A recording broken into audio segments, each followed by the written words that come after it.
आप सभी शिक्षक साथियों को मेरा नमस्कार। साथियों, महाशय स्कूल शिक्षा एवं राज्य परिषद कार्यालय के 11 जून 2024 के आदेश के हिसाब से कहा गया था कि यूडाइस 23-24 के डाटा में कतिपय परिषदीय विद्यालयों में छात्रांकन 50 से कम परीक्षण होने के कारणों की आख्या उपलब्ध कराए जाने संबंधी एक आदेश जारी किया गया था, जिसके बाद से पूरे प्रदेश में समस्त जनपदों में 50 से कम विद्यालय वालों की लिस्ट बननी शुरू हो गई। फिर उसके बाद धीरे धीरे 50 से कम विद्यालय हैं उनको आसपास के विद्यालयों में मर्ज करने की बात शुरू हो गई और लगातार लिस्टें बनती गई। इस प्रकार से आप ये आदेश देखें जो कि 11 जून 2024 को जारी किया गया था। इसमें जहां पर 50 से कम बच्चे जिस विद्यालय में थे उन विद्यालयों की लिस्ट जारी की गई थी। ऐसे 27,931 विद्यालय निकल करके आए थे और उनकी लिस्ट बनाई गई थी। फिर उसके बाद 23 अक्टूबर 2024 को एक समीक्षा बैठक हुई। इसमें मंडलीय सहायक शिक्षा निदेशक बेसिक एवं जिला बेसिक शिक्षा अधिकारियों की 23 अक्टूबर को बैठक हुई। उसमें यहाँ पर आप देखें जो कि दूसरे पेज पर जिसमें लिखा हुआ है कि भारत सरकार द्वारा विद्यालयों को पूर्ण रूप से क्रियाशील एवं वाइबल बनाने की दिशा में यह अपेक्षा की गई है। कम नामांकन वाले विद्यालयों का निकृष्टित अन्य विद्यालयों में संविलियन यानी कंसोलिडेशन की जाने संभावना ज्ञात कर ली है। 50 से कम नामांकन वाले प्राथमिक विद्यालयों स्टैंड एलोन के संबंध आंकड़ों के आधार पर थियोरेटिकल एक्सरसाइज प्राथमिकता के आधार पूर्ण कर ली जाए। ग्राम पंचायत विद्यालय सम्मेलन का मानक नहीं है। ग्राम पंचायत विद्यालय का सम्मेलन का मानक नहीं है। मानक विद्यालय इसको ध्यान में रखकर कार्य योजना तैयार की जाए।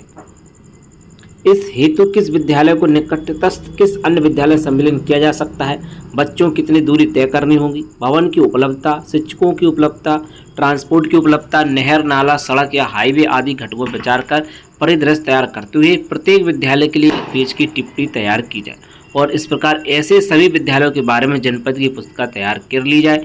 इस संबंध में जिला बेसिक अधिकारियों की बैठक दिनांक 13 या 14 नवंबर को आयोजित की जाए।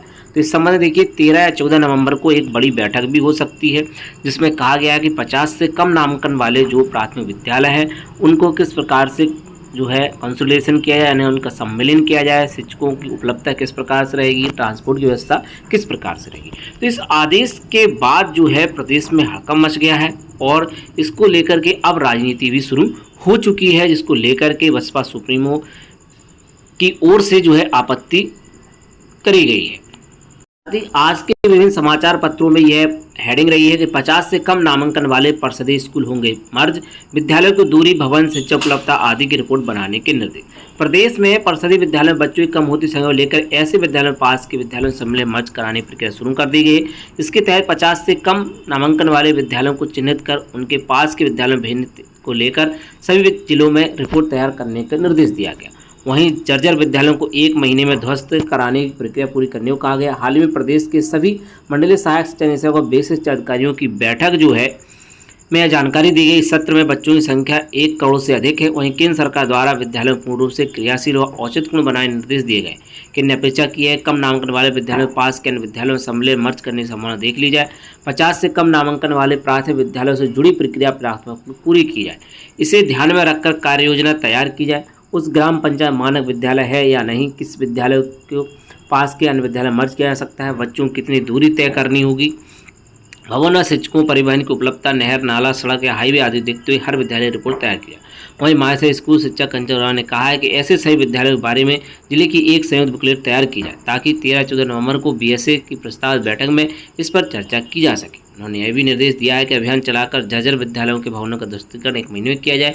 यदि विद्यालय भवन जर्जर है लेकिन पढ़ाई के लिए पर्याप्त संख्या में क्लास या फिर भवन पुनर्निर्माण के लिए प्रस्ताव नहीं भेजा जाएगा, यानी कि जहाँ पर क्लासेज सुचारू रूप से चल जा रही हैं, कोई समस्या नहीं, तो वहाँ पर नए विद्यालय के लिए ना भेजा जाए, ऐसा कहा गया है। लेकर के विभिन्न समाचार पत्रों ने आज हेडिंग निकाली है, जल्द बंद हो सकते हैं 70,000 बेसिक स्कूल, डीजी ने बैठक में दिए मर्जर की तैयारी करने के निर्देश। 50 से कम विद्यार्थी वाले स्कूल हुए चिन्हित, 27,000 बेसिक स्कूलों का अस्तित्व खतरे में। 10 अक्टूबर को प्रकाशित हुई थी ये खबर। दूरी को लेकर ये नियम है। राइट टू एजुकेशन के अनुसार 1 किलोमीटर परिधि में एक प्राइमरी स्कूल, 3 किलोमीटर परिधि में एक अपर प्राइमरी स्कूल होना चाहिए। यह नियम इसलिए बनाया गया ताकि किसी भी बच्चे को स्कूल से दूरी के कारण शिक्षा वंचित न रहना पड़े। स्कूल में मर्जर हुआ तो इस नियम का उल्लंघन होना तय है। तो इस प्रकार से चीज़ें यहाँ पर हो रही हैं।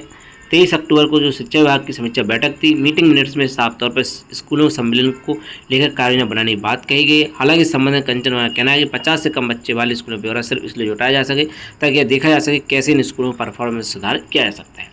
अब देखना होगा कि इसमें आगे क्या होता है। अब इस पर जो है राजनीति भी शुरू हो चुकी है। आप यहाँ देख सकते हैं जो है बसपा सुप्रीमो श्री मायावती की ओर से जो है कहा गया है कि यूपी सरकार द्वारा 50 से कम छात्रों वाले बदहाल 27,764 परिषदीय प्राथमिक और उच्च प्राथमिक विद्यालयों में जरूरी सुधार करके उन्हें बेहतर बनाने का उपाय करने के बजाय उनको बंद करके उनका दूसरे स्कूल में विलय करने का फैसला उचित नहीं है। ऐसे में गरीब बच्चे आखिर कहाँ और कैसे पढ़ेंगे।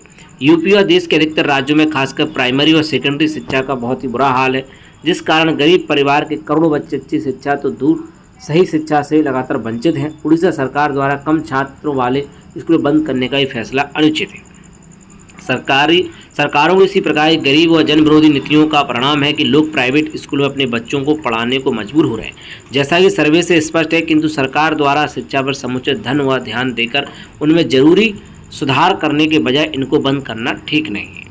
तो जो है अब जो है इस पर जो है राजनीतिक रूप से जो है इस पर विरोध होना शुरू हो चुका है और संगठनों की ओर से भी विरोध जताया जा रहा है कि जो है 50 से कम वाले विद्यालयों को बंद ना किया जाए। अब देखना होगा कि जो है 13-14 तारीख को जो पीएसए के साथ में जो बैठक होगी उसमें क्या निर्णय होता है, क्या इसका कोई नया आदेश जारी किया जाता है, किस प्रकार से सम्मेलन होगा, किस प्रकार से विद्यालयों को बंद किया जाएगा। फिलहाल अभी काफ़ी इसमें समय लगेगा, जो चीज़ें चल रही हैं देखना होगा कि इसमें अब आगे क्या होता है। तो साथियों और भी अपडेट के जुड़े रहे आप शिक्षा यूट्यूब चैनल पर। साथियों मिलते हैं किसी नेक्स्ट वीडियो और अपडेट के साथ, नई जानकारी के साथ। जय हिंद।